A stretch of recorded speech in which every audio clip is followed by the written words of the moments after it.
Sawadika, welcome to the midday edition of NBT World Brief on NBT and NBT World. You're with me, Sandra Han Utsaha.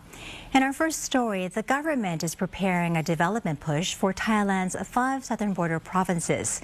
with a mobile cabinet meeting in Songkhla set to consider plans aimed at creating jobs, attracting investment, and raising local incomes. The government is preparing development proposals for 5 southern border provinces ahead of a mobile cabinet meeting in Songkhla province, which is expected to take place on August 31st and September 1st. Deputy Prime Minister and Transport Minister Pipat Ratchakit-Prakan said officials from Songkhla, Satun, Yala, Pattani and Narathiwat provinces are working together on proposals to address local economic and infrastructure needs. The plans will cover flood prevention, infrastructure, economic stimulus, tax measures, and funding access for small and medium-sized businesses. They will also promote special economic zones and energy projects, create jobs, and encourage workers to return to their hometowns. The proposals will be reviewed by the government before being presented at the mobile cabinet meeting in Songkhla. The Deputy Prime Minister Pipat said Prime Minister Anutin Tangvirakul is committed to addressing economic challenges and raising incomes in the southern border region. The government says the goal is to create sustainable employment and ensure local communities benefit from economic development.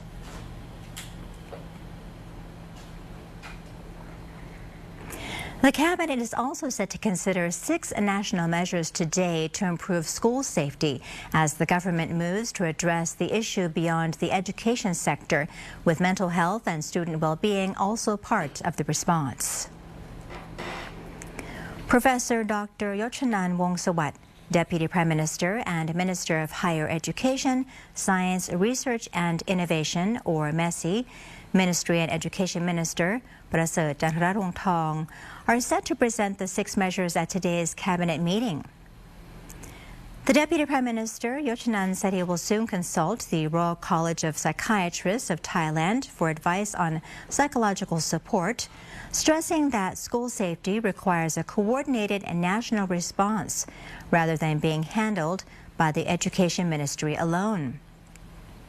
The government plans to work with the Department of Mental Health, the Ministry of Social Development and Human Security, and psychiatric experts to develop a unified approach.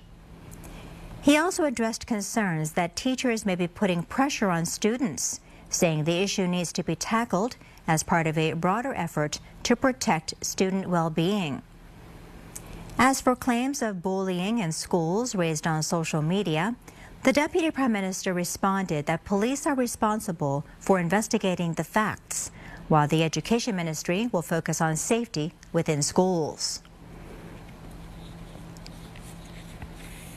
ไม่ใช่ว่าเรื่องศึกษาธิการอย่างเดียวแล้วนะครับเรื่องนี้เราต้องขยายให้ไปเป็นเรื่องเกี่ยวกับยกระดับเป็นระดับชาตินะครับเพราะว่าเรื่องนี้เป็นเรื่องที่เป็นประเด็นอ่อนไหวนะครับแล้วก็เป็นประเด็นที่ไม่ใช่ว่าเรื่องนักเรียนอย่างเดียวนะครับผมว่าคิดว่าเราต้องดูแลเรื่องนี้ให้ทั่วถึงนะครับแล้วก็ต้องดูความกระจายในการที่ทุกคนจะเข้าถึงข้อมูลนี้ในระดับภูมิภาคด้วย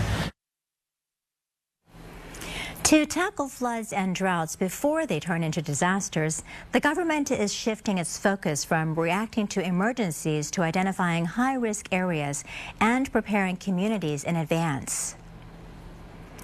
Government spokesperson Ratchada Thanaridek said Prime Minister and Interior Minister Anutin Tangvirakul has appointed 5 regional committees covering northern, northeastern, southern, central and eastern Thailand.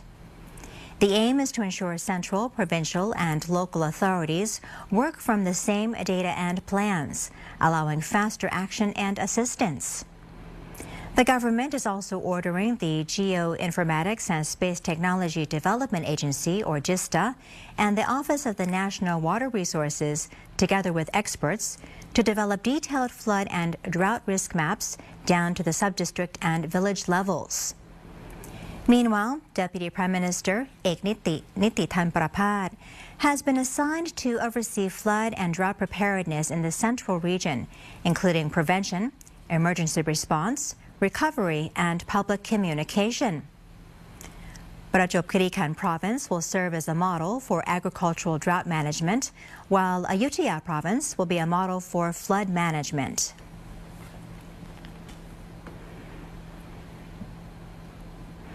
In other news, more than 25,000 online scam cases were reported in Thailand in just 1 month, causing losses of over 960 million baht.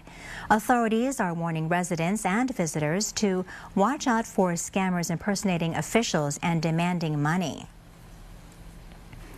The Anti-Online Scam Operations Center, or ACSC, recorded 25,200 or so online scam cases in July, with total losses exceeding 960 or so million baht. Scams involving goods and services were the most common, accounting for 78.1% of all cases. Meanwhile, impersonation scams caused the highest financial losses at more than 263 million baht. Between August 2nd and 8th, authorities received another 6,400 or so reports, with losses exceeding 269 million baht. Financial and investment scams caused the highest losses during the week, totaling more than 95 million baht. Authorities also helped victims in several call center scam cases, including an abbot in Chiang Rai province who lost more than 8 million baht, and an 18-year-old man who was tricked into transferring around 2 million baht. The ACSC is reminding the public, including foreigners in Thailand, that police, the DSI, and the Anti-Money Laundering Office will never ask people to transfer money to prove their innocence. Officials also will not ask people to add them online to receive legal documents or conduct investigations through video calls. If anyone receives a suspicious call, hang up immediately, do not transfer money, and contact 1441, available 24 hours a day.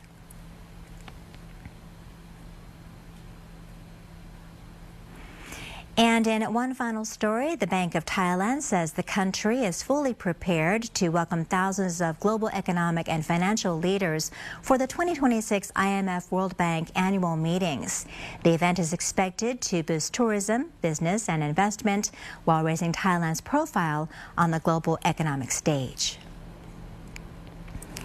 Chiyawadi Chayanan, Assistant Governor of the Bank of Thailand and its spokesperson, said representatives from the International Monetary Fund and World Bank inspected preparations in July and expressed strong confidence in Thailand's readiness. More than 15,000 to 20,000 participants are expected, including finance ministers, central bank governors, international organization leaders, and executives from major financial institutions worldwide. The event is expected to generate short-term benefits for Thailand's tourism, trade, and service sectors, while strengthening confidence in the country's infrastructure and ability to host major international events. It could also help attract future investment. Thailand also plans to use the gathering to strengthen its role as a global thought leader, sharing its experience in tackling financial threats and online scams, challenges faced by countries around the world. ส่วนหนึ่งที่คิดว่าอยากให้ผู้เข้าร่วมประชุมได้กลับไปนะคะหวังเป็นอย่างยิ่งมันไม่ใช่แค่เรื่องของความสวยงามของประเทศหรือว่าความยิ้มแย้มแจ่มใสของคนไทยอย่างเดียวนะคะแต่ว่าอาจจะเป็นเรื่องของ professionalism หรือความเป็นมืออาชีพของคนไทยในการจัดงานรวมถึงการเป็น thought leader เราชวนเขาคิดแล้วก็ชวนเขาทำในสิ่งที่มันเกิดขึ้นจริงๆแล้วก็มีผลจริงๆต่อ community อย่างเช่นเรื่องของการต่อสู้กับมิจฉาชีพทางการเงินนะคะอันนี้ก็เป็นอันหนึ่งที่เราพยายามที่จะทำให้การประชุมครั้งนี้มีการพูดคุยเรื่องนี้เยอะขึ้นแล้ว And that is it for the midday edition of NBT World Brief. For more stories, please scan the QR code on your screen to access our full coverage across all media platforms. Until next time, I'm Sandra Han Utsaha. สวัสดีค่ะ